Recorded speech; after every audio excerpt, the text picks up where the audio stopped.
Welcome to STK Performance. Today we'll be chatting around the STK Performance valve spring for Golf 5, 6, 7 GTI, TTRS and Audi RS3.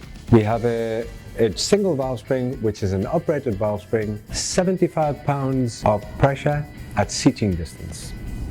At maximum lift, we're looking at around 175 pounds of pressure.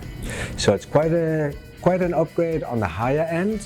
It's probably around 10 pounds of pressure more at seating pressure.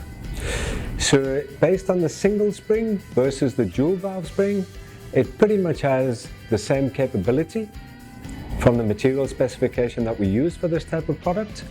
It's coupled with a chromoly lightweight retainer, and this is 100% suitable for builds up to 600-700 horsepower.